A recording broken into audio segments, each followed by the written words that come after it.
The Science of Mind by Ernest Holmes, read by Jean Perkel for January 10th. The Voice of God in Creation. The argument has been something after this manner. The ultimate cause back of all things must be one, since life cannot be divided against itself. The infinite must be one, for there could not be two infinite beings. Whatever change takes place must take place within this one, but this one must be changeless, for being one and only, it could not change into anything but itself. All seeming change is merely the play of life upon itself, and all that happens must happen by and through some interaction upon itself. What would be the nature of this interaction?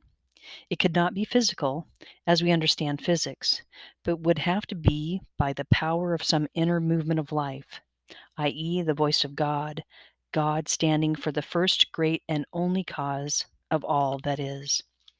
The thought of God, the Word of God.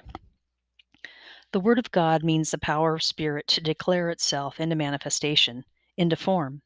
The Word of God means the self contemplation of Spirit, the manifest universe as we see it, as well as the invisible universe, which must also exist, is the result of the self contemplation of God. He spake, and it was done. The Word was with God, and the Word was God. All things were made by him, and without him was not anything made, but was made. The starting point of all creation is the Word of Spirit. The Word is the concept, idea, image, or thought of God. It is the self knowing mind, speaking itself into manifestation. The Word back of everything is its initial cause. The term thought seems to mean more to us than any other term in this connection. It seems to cover the meaning better, for we know that thought is an inner process of consciousness.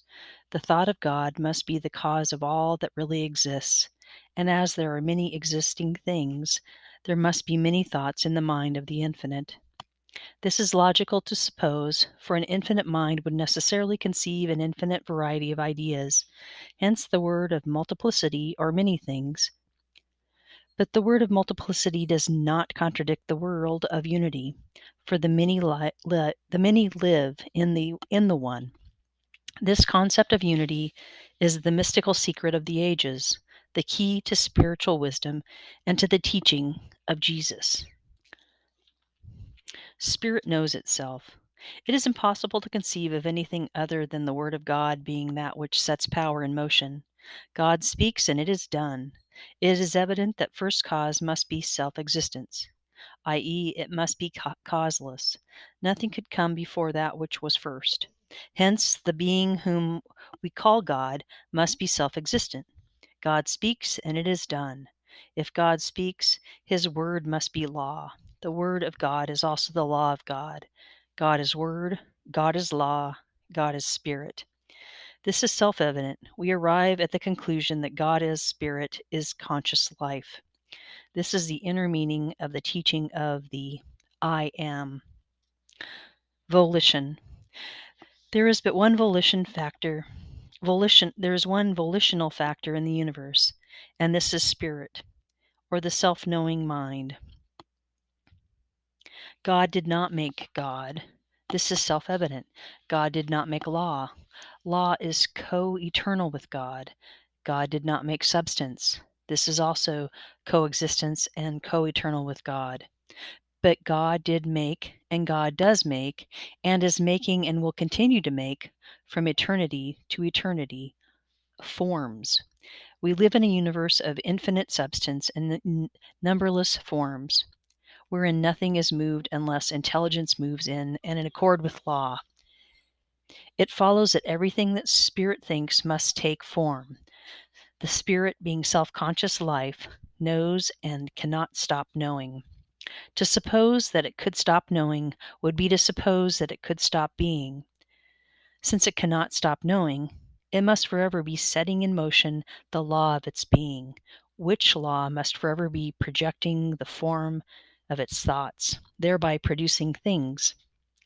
Creation is always beginning but never ending. The slightest thought of intelligence sets power in motion through the law, producing a corresponding thing. Things may come and things may go, but creation goes on forever. This is indeed a wonderful concept, for it means that there will always be a manifestation of divine idea. They cannot cease so long as God exists, and since God will forever be there, will forever be some kind of manifestation. The invisible will always be made manifest on some plane.